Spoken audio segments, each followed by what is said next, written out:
उसमें 5 दिन का इंटरव्यू होता है और उस 5 दिन के इंटरव्यू में सिर्फ यही चीजें चेक की जाती हैं। मैंने उस 5 दिन के इंटरव्यू के लिए कोई कोचिंग नहीं ली और जो कुछ भी वहां निरीक्षण किया गया, जो भी चीजें चेक की गई, उसके लिए सिर्फ और सिर्फ मैं इस विद्यालय को धन्यवाद देना चाहूंगा।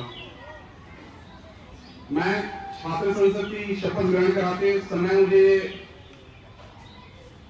याद आया मुझे कि मैं कक्षा 4 में, जब चतुर्थ में था, मैं तब सेनापति बना था मैं पहली बार।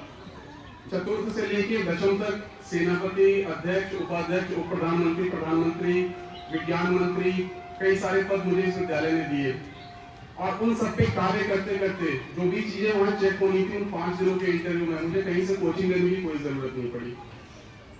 और मैंने इंजीनियरिंग भी की, 11th 12th भी की, सब कुछ किया, लेकिन जो ये नौकरी मिली या जो भी कुछ मैं कर पाया, वो सिर्फ और सिर्फ, मैं फिर से कह रहा हूं, आप भरोसा नहीं करोगे, मेरा 10वीं तक की पढ़ाई जो मैंने इस स्कूल से की थी, उसके भरोसे की। और आप सबको एक परम ज्ञान देना चाहता हूं मैं।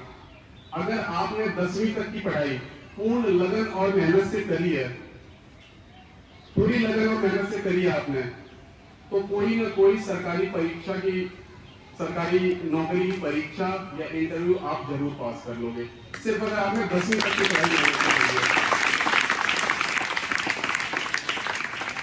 आपके घर में बड़े भाई बहन जो भी होंगे, आप एक बार उनका प्रश्न पत्र उठा के देखना। गणित, अंग्रेजी, सामाजिक विज्ञान, एक करंट अफेयर छोड़ के सब कुछ वही पूछा जाता है जो हम 10वीं तक पढ़ते हैं।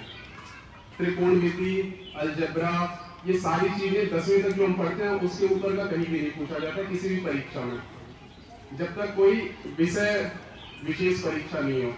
अगर आप प्रोफेसर बनने जा रहे हैं, गणित के प्रोफेसर बनने जा रहे हैं, तो उसमें गणित के हाई लेवल के प्रश्न पूछे जाएंगे, लेकिन कोई भी सामान्य नौकरी जो है वहां पे ऐसे ही प्रश्न पूछे जाते हैं जो आपने 10वीं तक पढ़ा हुआ है।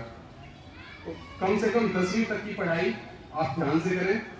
और जो 10वीं तक की गणित और अंग्रेजी है, वो आपकी पढ़ाई खत्म होने के बाद भी 11th 12th में आप कॉमर्स ले रहे हो, बायोलॉजी ले रहे हो, आर्ट्स ले रहे हो, बीए बीएससी में आप आगे चाहे जो भी ले रहे हो, मेरी आप सबको ये सलाह रहेगी 10वीं की मैथ और इंग्लिश, इसका रिवीजन आप हर अपनी गर्मी की छुट्टियों में करते रहें।